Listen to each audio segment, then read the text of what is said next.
Ok, sveiki mėlyjeji, su jumis aš Artūras ir Inkubatorius tradingo. Pabandykim pažiūrėti iš tikrųjų, ką mes čia įsirinkom. Tai įsirinkom šį kartą vėlgi eurą svarą. Galbūt tai nėra pats geriausias variantas mano akim žiūrint, bet pakankamai įdomus. Ne? Tai jį stebėti tikrai dabar ties yra įdomu, nes tai yra tam tikrose vietose. Tai kadangi mes jį turėjome iš tikrųjų prieš porą savaičių, tai tiesiog gal užmeskime akį į tai, ką mes prognozavę buvom. Oi, ne čia. Tai mes prognozavę buvom šitoj vietoj. Pirmą kartą mes po perdangos iš tikrųjų prognozavom, kad jisai greičiausiai eis į viršų šitoj vietoj. Tada mes gavom iš tikrųjų kitą perdangą ir mes pakeitėm savo nuomonę, mes ją pakeitėm iš tikrųjų vasario 5 dieną.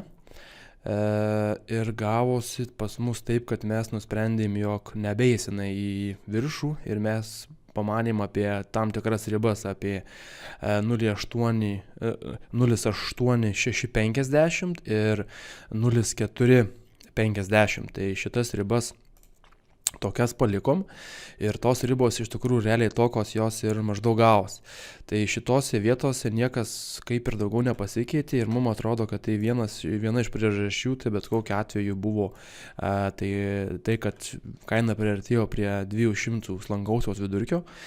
Čia kiek pamenu, tai tikrai yra 200, ne.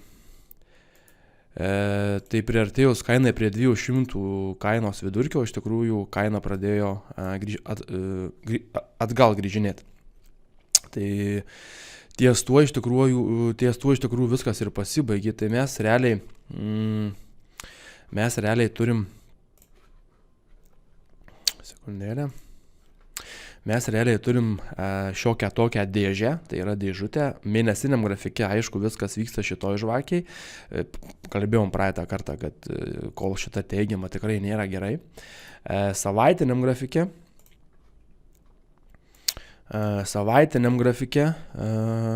mes turim už praeitos savaitės perdangą. Ir tai yra pakankamai geras ženklas, pakankamai geras signalas, kad tikrai jau vėlgi bet tikrai negalim kol kas iš tikrųjų žiūrėti tai porai į pirkimus. Tai mes jau pakeitę tą savo nuomonę esam ir tas kanalas realiai čia taip pat ir pasiteisinęs, tip top, man atrodo, čia jisai jo, ta kaina čia tip top iš tikrųjų suvaikščios, niekas niekur nevykė, ne? Tai kol kas yra pagrindinis pirmas tas variantas, kad turėtų pratraukti realiai pro šitas apačias, o tada turėtų pratraukti pro 8400. Jeigu tik pratraukia pro 8400, greičiausia kaina pasileidžia kasas ir važiuoja į apačią. Vėlgi, pirkt dabar ties tikrai yra neįmanoma, nes savaitiniam grafike yra visiškai aiški, labai konkreti perdanga. Tai to daryti tikrai negalima. Pardavinėt, vėlgi, dabar tai klausimas dėl pardavimų, nes jeigu pirmadienis arba antradienis čia kažkokį, tarkim, išpaišo mums price actioną, kuris, tarkim, duotų parduoti su tokiu, tarkim, tenais nedideliu stop lossu, tai kodėlgi ne? Nes, tarkim, matematiškai vis tiek paskui neapsimokėtų, jeigu jau kažkur tai kaina yra čia, tai greičiausiai ir stop lossai vis tiek bus, tarkim, čia. Tai, jeigu, tarkim, taip nueitų, ne? Tai, o jeigu kažkur duotų pardavimo signalą, tarkim, čia, tai vis tiek jų stop lossas nesikeis, jisai vis tiek bus šitoje vietoje. Tai kur turėtų, tarkim, tokį stop lossą, ar kur turėtų tokį stop lossą, ne?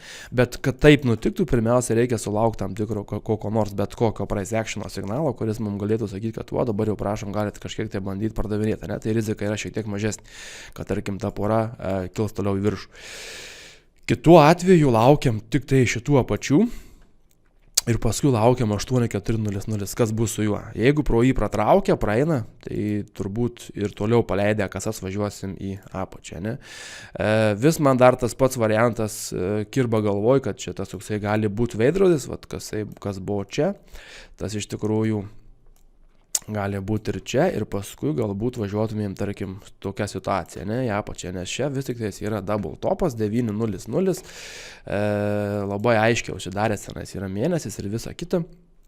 Tai vat šitose vietose man atrodo, kad tie variantai galimi. Kol kas kaina yra tokioje situacijoje, tokioje vietoje, kuri kurioje tiesiog mes esam priversti nedaryti nieko, tiesiog stebėti ir laukti, ir jeigu koks nors signalas būtų, kad, sakau, kaip ir minėjau pačioje pradžioje, kažkokio tai pardavimo kažkur, ne, su nedideliais aplosais, tada galbūt galima įėdinėti. Va, tarkim, kaip čia pažiūrėkit buvo, ne, kai mes čia kaip įėdinėjom pirmą kartą šitą poroj. Tai kažkas, tarkim, būtų šičia panašaus, ne, vėlgi, tai tada vėl oplė galima eiti su nedideliais aplosais ir leistis toliau su juo bandyti leistis į apačią. Nes tikimybės, kad po tokios situacijos iš tikrųjų kaina eis į apačią yra pakankamai didelis. O tai tokoj vietoj iš tikrųjų, kur dabar esam, reikia tiesiog laukti price actiono ir žiūrėti, ką jisai darys. Aišku, būtų labai gerai, kad jau mes kažkur būtumėm tam sandorė, kada jeigu jisai, tarkim, eitų į apačią, kad mes toliau su juo varytumėm į apačią.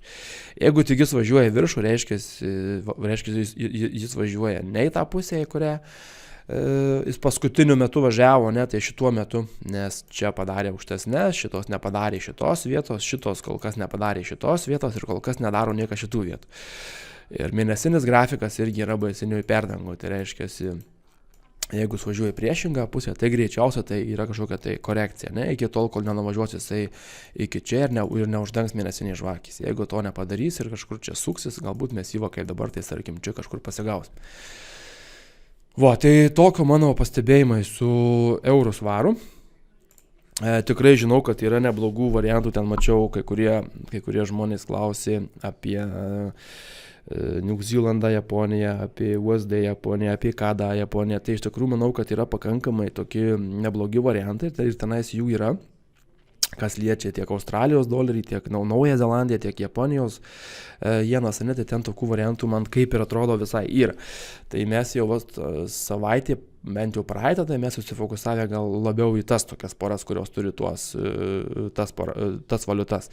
O su svaru, kas yra, tai svaras paskutiniu metu ten prisigrybavo, tokių labai stiprių buvo manipulacijų, nes ten to neaiškumo pilna, iš tikrųjų, tai tenais natūralu, kad ten taip nutikė. Ir dėl to mes su juo šiek tiek esame pristabdę tokios, šitą gal porą visai įdomu tiesiog pastebėti, ne, ir galbūt kažką bus galima su jie rasti. Taigi šiandien tiek. Visus raginu ir skatinu kiekvieną šeštadienį balsuoti už savo kažkokią tai įdomesnę porą, kur jūs labiausiai domina, arba tai už kažkokį kitą produktą. Ir sekmadieniais visą laiką mes tos dalykus, tas išrinktas, tas labiausiai dominančias poras mes pabandysim iš tikrųjų apžvelgti ir paanalizuoti, kuo įmanome smulkiau. Taigi šiandien tiek ir susimatom ateinantį sekmadienį. Geros jums savaitės, neužsišokit ant stiprių naujienų, jeigu bus tokios, ne, ir bandykit kaip įmanoma labiau išsaugoti savo pinigus. Viso.